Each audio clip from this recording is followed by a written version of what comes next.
A palavra de Deus é viva, perfeita e eficaz. E o registro bíblico de hoje é mais um episódio da nossa série do Exílio a Cristo.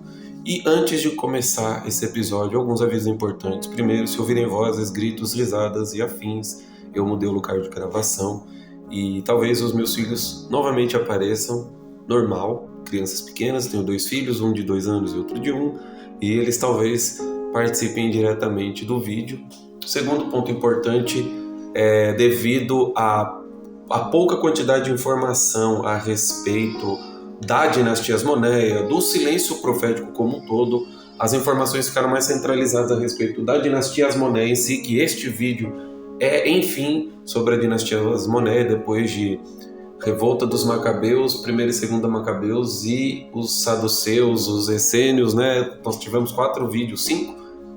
Foram 4 ou 5 vídeos criando o contexto da dinastia Asmoneia. Praticamente este vídeo, a dinastia Asmoneia, será dividido em 2 vídeos e nós vamos desembocar finalmente na invasão romana, no domínio romano e no início da igreja primitiva. Como vai funcionar esse final de série? Isso também é outro aviso importante, tá? Vamos lá.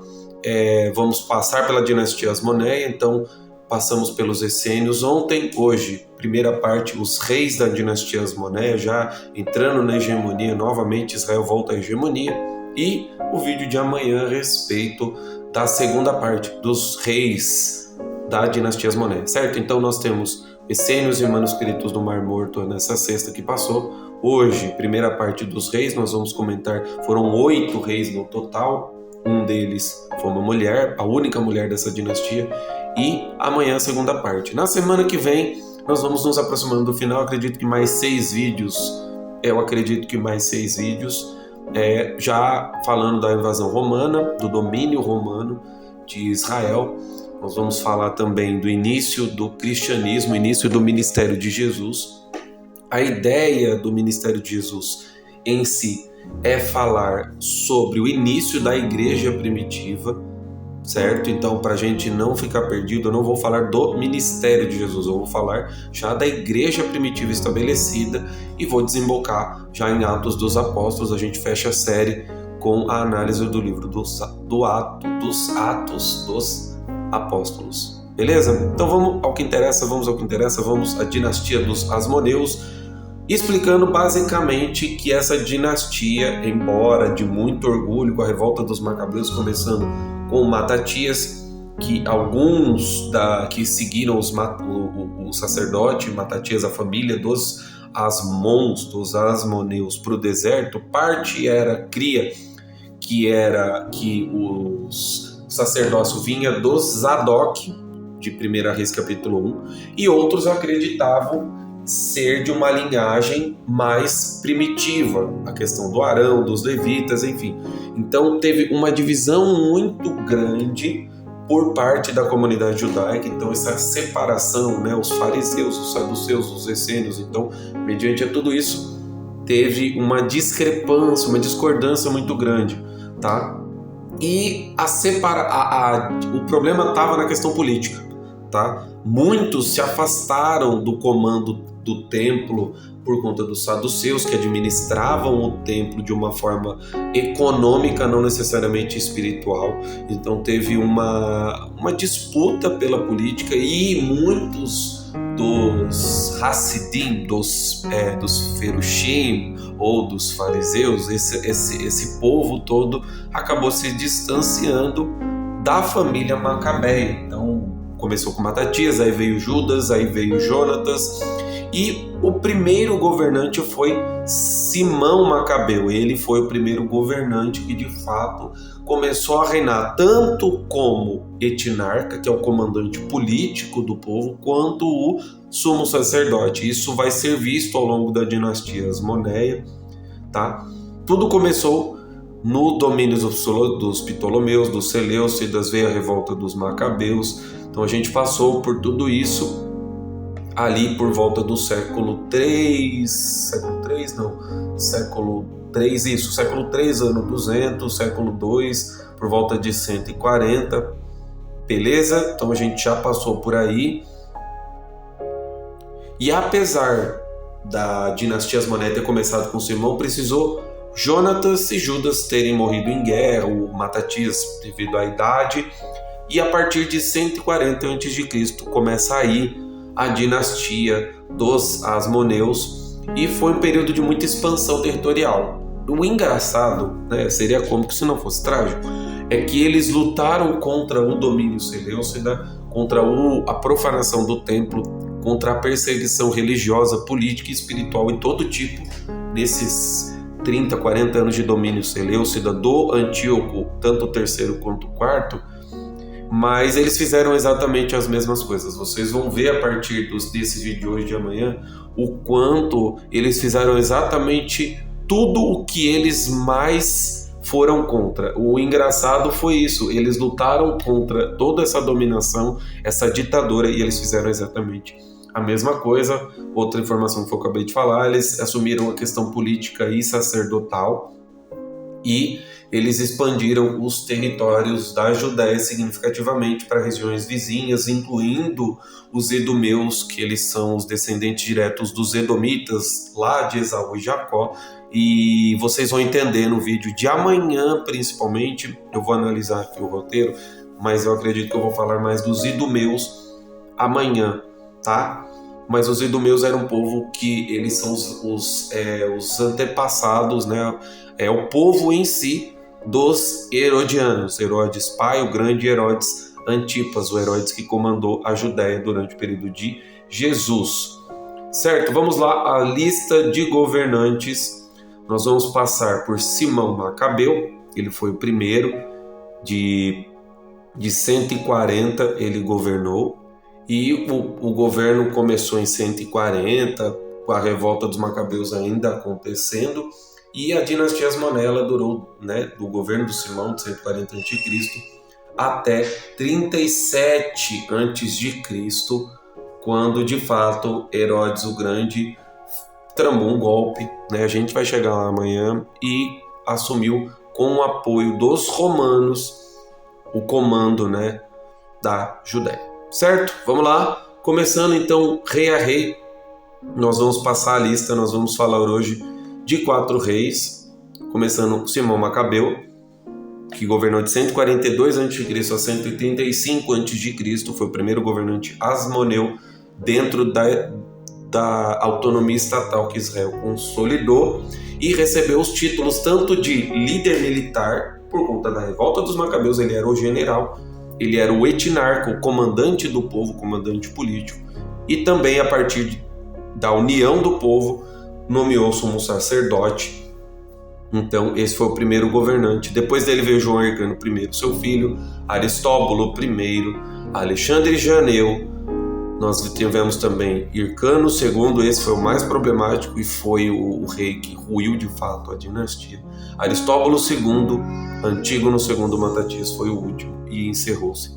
Tá? Vamos falar então hoje de 4 desses reis. Vamos contar aqui: Simão Macabeu I, Hircano II, Aristóbulo, Alexandre Janeu, Salomé Alexandra, que foi a única mulher, Hircano II, Aristóbulo II, Antígono II. São 8, nós vamos falar de 4 hoje.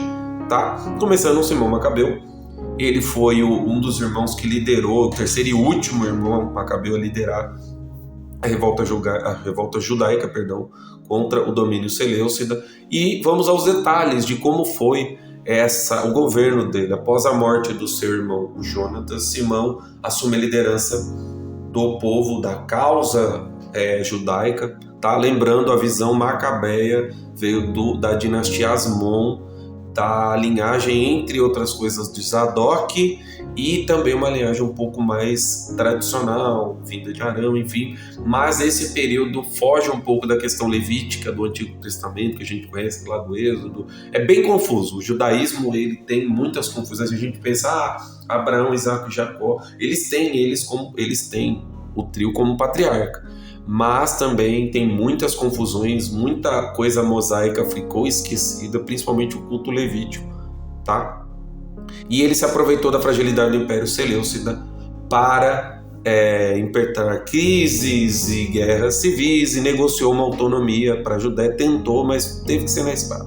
Em 142 a.C., o rei Seleucida Demétrio II, buscando apoio de Simão contra um rival, isentou de impostos o povo e confirmou seu poder sobre o território, e esse momento foi decisivo para a independência, pois pela primeira vez desde a Babilônia, a Judéia era reconhecida como estado autônomo, com líderes próprios. E Simão se consolidou no poder não apenas militarmente, como eu falei, mas politicamente e religiosamente também. Em 140, uma grande assembleia do povo judaico em Jerusalém reconheceu Simão também como sacerdote. Tá? Esses títulos foram estabelecidos como hereditários, daí se formou a dinastia Asmoneia e se estabeleceu. Tá? Ele também reforçou a soberania da Judéia, purificou Acra, a fortaleza de Acra em Jerusalém, que era ocupada por judeus helenizados, tropas seleucidas, e finalmente foi capturada, purificada, e todo o reduto de influência estrangeira na capital, Jerusalém, foi eliminado. Expandiu-se também na época de Simão o território judaico, várias cidades foram conquistadas, cidades estratégicas como Gézer e Jope, que deu à Judéia um importante acesso ao mar Mediterrâneo. Então, de fato, você já analisa que a Judéia viveu um tempo de certa prosperidade. Então não foram 100 anos de apenas problemas políticos e espirituais, mas teve uma certa autonomia, tanto territorial quanto financeira. Teve cunhagem de moeda nessa época, tá? Outra vez importante, antes que eu esqueça, infelizmente nada de bíblico tem nessa série, pelo menos esse pedacinho, tá? Nós falamos de Bíblia até o Império Persa, dali em diante ficou só para história, geografia, política, e uma análise bem superficial bíblica, né, que a gente passou por 1ª e 2ª Macabeus. Infelizmente, todo o registro aqui vem de Flávio Joséfo, tanto antiguidades judaicas como Guerra dos Hebreus e principalmente a história dos hebreus. Tá? Toda e qualquer informação dentro dessa série está baseada no fariseu Flávio Joséfo. Tá? Antes que eu esqueça, porque a série era para ser 100% bíblica, o canal é 100% bíblico, mas esse setor da história bíblica está fora da Bíblia. É um pouco confuso, mas a gente teve que buscar na história, na geografia, na política, na geopolítica da região, tá bom? A economia foi próspera e evidenciou-se pelo fato de cunhar moedas, foi o que eu acabei de falar, e o governo de Simão Macabeu acabou tragicamente em 135 a.C. Ele foi assassinado pelo genro Ptolomeu, e que tentou usurpar o trono, porém Hircano I, João Hircano I, assume em 134 a.C., já entrando no governo dele. Ele consolidou o poder da dinastia Asmoneia, foi o primeiro sucessor do trono devido ao assassinato, e percebe-se o tempo de duração. Hircano II governou 30 anos, foi um governo razoavelmente longo, e ele que consolidou. E ele pegou um governo recém-autônomo, recém-acabada as revoltas, e ele investiu muito na política de expansão e na sua relação com os grupos religiosos internos e criou várias divisões duradouras na sociedade judaica. Então ele se aproximou dos grupos religiosos, mas ele acabou atrapalhando ainda mais e separando ainda mais o povo espiritualmente. Tá? Ele é lembrado pelas campanhas militares bem-sucedidas e terminou de declinar e fez com que o Império Seleucida declinasse de vez, expandiu ainda mais as fronteiras da Judéia, conquistou Samaria, e não foi no governo dele, tá? Em algum momento no canal eu devo ter falado que foi Judas, tá? Em alguns escritos que foi Judas Macabeu que destruiu o templo de Gerizim, o tabernáculo, né? Não sabe ao certo se é um tabernáculo ou se é um templo, mas lá em Samaria, esse templo, esse tabernáculo, esse santuário, enfim, que os samaritanos eles consagraram a Júpiter, né, o deus Saturno, já Júpiter, tá no canal, é um deus grego, eles consagraram, tá no vídeo passado, e eles consagraram esse templo, então foram lá e destruíram, certo? Então foi no governo de João Hircano I, a conquista da Idumeia, como eu falei, tá nesse vídeo aqui. Ele subjugou os idumeus, e os idumeus é o povo dos herodianos, tá? É um povo ao sul da Judéia, os descendentes diretos de Edom, e impôs a eles uma conversão forçada. Foi aí que atrapalhou tudo, e incluindo principalmente a circuncisão. Tudo o que eles mais batalharam para não acontecer, principalmente por conta da helenização que vinha desde Alexandre o Grande, e eles sofreram 300, 400 anos, praticamente nos 400 anos de silêncio, a perseguição foi grande, e eles fizeram isso, principalmente com Hircano I. Essa política de judaização forçada foi um precedente que seria seguido pelos seus sucessores, então isso vai ser visto ao longo da história dos reis. Para sustentar as ambições de João Hircano I, ele construiu um exército forte que incluiu o uso de mercenários estrangeiros e teve muitos conflitos iniciais com os fariseus, tá? Foi o que eu falei dos saduceus nos outros vídeos, a parte religiosa política, com aspas bem grandes, tá? Eles eram sacerdotes, mas eles eram sacerdotes mais econômicos, eles pensavam no bem financeiro e não no bem espiritual do povo, tá? Um grupo influente, os fariseus, né, a questão da adesão rigorosa à lei, e tinha grande apoio popular, e ele se viu contra esses fariseus e foi um grande problema também, tá? E essa relação foi se deteriorando de forma completa, tá? Muitas disputas de autoridade, tá? Com a questão farisaica sendo um problema, ele, apesar dos problemas, ele ainda também detinha o título de sumo sacerdote e governante político, tá? Mas para os fariseus essa função não poderia, apesar de Simão Macabeu, pai de Hircano, ter assumido as duas funções, neste caso não deveria ser, certo? Foi o que eu falei, a reaproximação com os saduceus. Como resultado, Hircano primeiro se distanciou dos fariseus, que criam nessa separação sacerdotal e política, e se aproximou dos saduceus, que eram totalmente a favor, e para o bem geral, né? Eles eram os aristocratas, eles eram os ricos, que sustentavam, um sustentava a riqueza do outro, né?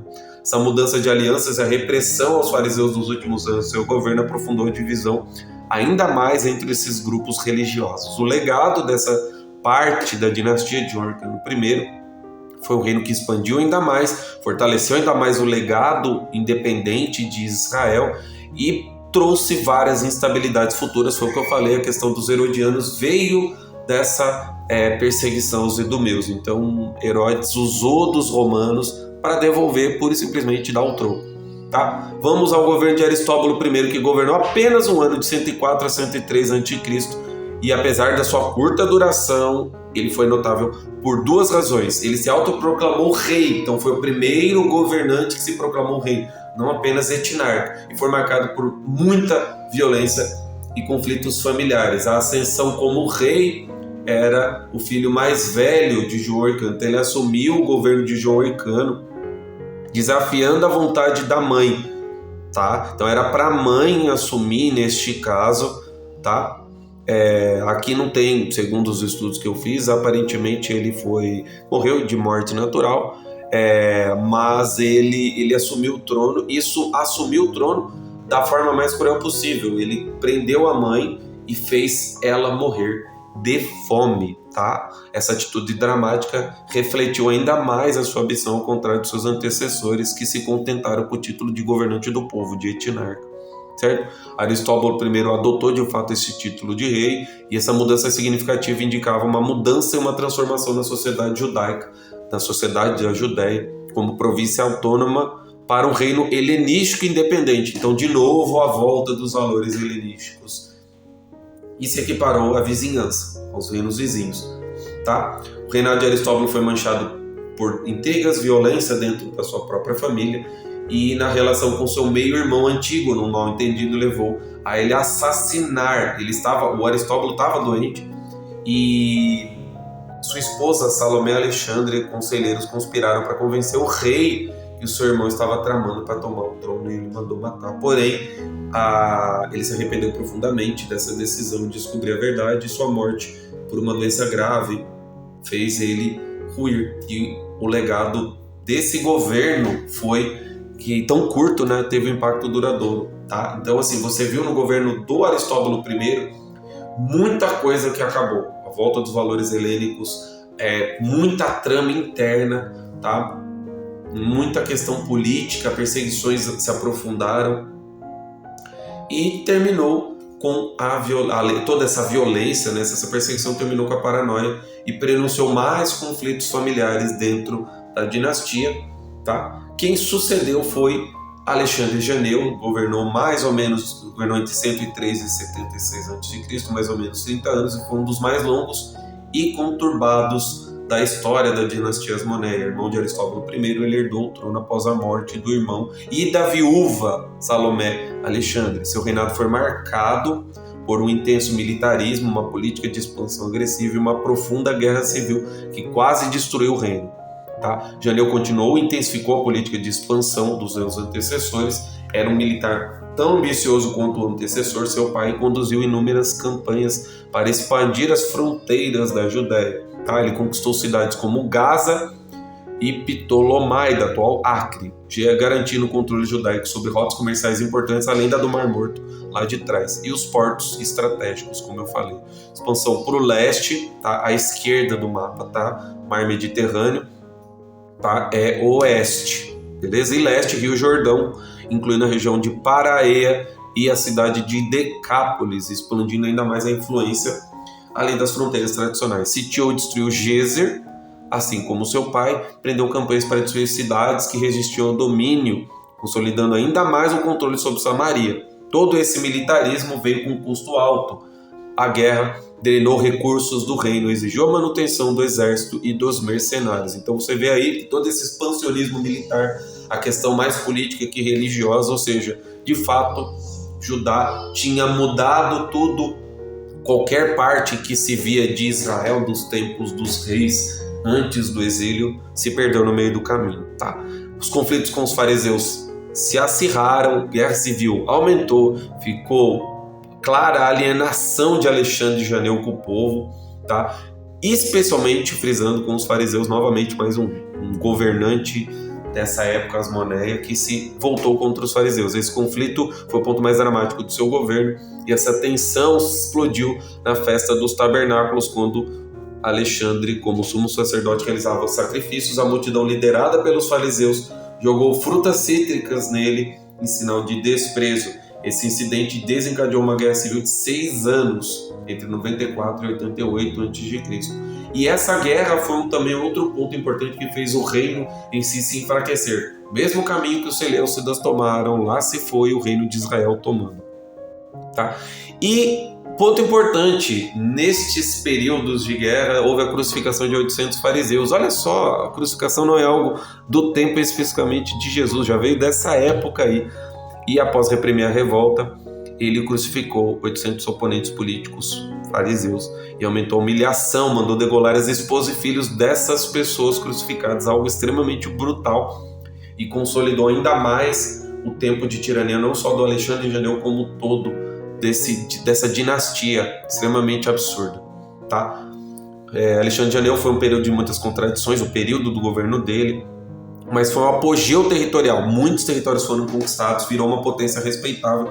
Por outro lado, a instabilidade dentro do reino tornou o reino um reino extremamente detestável, e sua morte em 76 a.C. deu lugar a Salomé Alexandre, que ironicamente teve que se aliar aos fariseus para retomar a paz interna, e ela governou entre 76 a.C.